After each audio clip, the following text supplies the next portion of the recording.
அஸ்ஸலாமு அலைக்கும் வரஹ்மத்துல்லாஹி வபரகாத்துஹு. இன்றைக்கி நாங்கள் பார்க்க போகிறது சிம்பிளான ஈஸி ஓட்ஸ் ரொட்டி எப்படி பண்ணலாம்ன்ட்டு. ஒரு 4 சில்லி, ஒரு ஒனியன், ஒரு 3 முட்டை, அதோட தேவையான அளவு ஓட்ஸ் எடுத்ததுக்கப்புறம்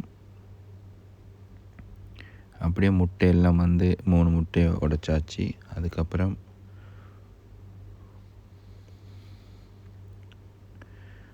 ஓனியன், சில்லி அதெல்லாம் அப்படியே அதோடய போட்டு மிக்ஸ் பண்ணலாம்.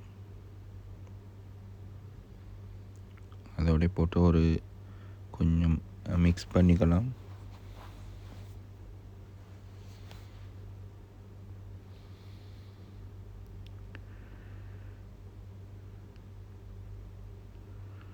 அதெல்லாம் ஆனியன், சில்லி, எக் எல்லாம் போட்டதுக்கப்புறம் ஓட்ஸை கொஞ்சம் மிக்ஸ் பண்ணணும். அப்போ தான் அது கொஞ்சம் திக்காக வரத்துக்கு மிக்ஸ் பண்ணிட்டு, இதில் சிலப்போ உங்களுக்கு கேர்ட் எட் பண்ணலாம். ஏன்னு கேட்டால் கொஞ்சம் ரொம்ப நீப்பாக இல்லாமல் ஒரு லைட்டாக ஒரு திக்னஸ் ஒன்று வரத்துக்கு நான் கொஞ்சம் மில்க் எட் பண்ணினேன். ஒரு கிட்டத்தட்ட ஒரு ஒன் ஸ்பூன் மாதிரி ஒரு மில்க் ஆட் பண்ணினேன். உங்களுக்கு கேர்டும் ஆட் பண்ணலாம். இதில் உங்களுக்கு தேவைன்னா கேர்டும் இதில் ஆட் பண்ணிக்கலாம். நான் மில்க் ஒரு 1 ஸ்பூன் மாதிரி மில்க் ஆட் பண்ணினேன். கேட்டால் கொஞ்சம் அந்த திக்காக வரத்துக்கு, ரொம்ப நீப்பாக இல்லாமல் ஒரு லைட்டாக ஒரு.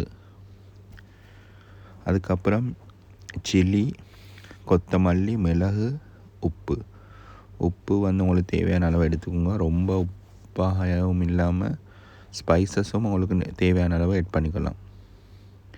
ஆட் பண்ணதுக்கப்புறம் அதெல்லாம் நல்லா மிக்ஸ் பண்ணி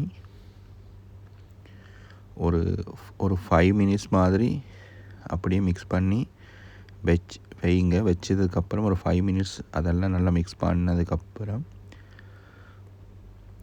நல்லா மிக்ஸ் பண்ணி ஒரு 5 மினிட்ஸ் மாதிரி வச்சுட்டு, அதுக்கப்புறம் நீங்கள் ரெடியாக ஒரு ஃப்ரைங் பேன் எடுத்து அதில் ஒரு 1 ஸ்பூன் கீ நான் ஆட் பண்ணியிருக்கு. உங்களுக்கு தேவைன்னாக்க ஆயிலோ இல்லாட்டி நீங்கள் டெய்லி குக் பண்ணுற குக்கிங் ஆயில்ஸோ யூஸ் பண்ணலாம். நான் ஒரு 1 ஸ்பூன் கீ ஆட் பண்ணியிருக்கு.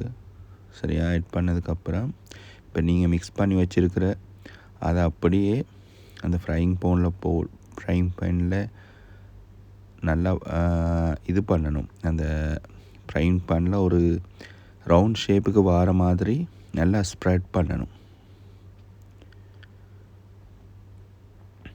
நல்லா ஃப்ரைங் பேனில் நல்லா அது நல்லா மிக்ஸ்பாக இருக்கிறத ஒரு ரவுண்ட் ஷேப்புக்கு வர மாதிரி நல்லா ஒரு மிக்ஸ் பண்ணி, ரவுண்ட் ஷேப்புக்கு வர லெவலுக்கு அதை கொஞ்சம் நல்லா மிக்ஸ் பண்ணி ஒரு ரொட்டி மாதிரி ஒரு ரவுண்ட் ஷேப் வரணும். அதுக்கப்புறம் உங்களுக்கு அதை ஒரு கவர் ஒன்று எடுத்து அதை ஒரு 5 to 6 மினிட்ஸ் மேக்ஸிமம் நார்மலாக 5 to 6 மினிட்ஸ் லோ ஹீட்டில் அதை அப்படியே வைங்க. லோ ஹீட்டில் ஒரு 5 to 6 மினிட் அதை அப்படியே வச்சா அது அதில் பாட்டுக்கு இதாகும். அதுக்கப்புறம் நீங்கள் அடுத்த சைட்டும் அதே மாதிரி திருப்பி போட்டு வைக்கலாம். அதுக்கப்புறம் அதை ஃபைனலில் பாருங்கள், ஃபைனல் எப்படி வந்திருக்குண்டு. இந்த மாதிரி ஒரு ரொட்டி ஷேப்பில் வந்திருக்கும்.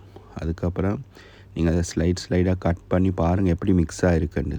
ஓட்ஸு, சில்லி, ஒனியன் எல்லாம் சேர்ந்து அது பாருங்கள் அந்த ஃப்ளேவர் எப்படி உள்ள நல்லா மிக்ஸ் ஆகிருக்குண்டு.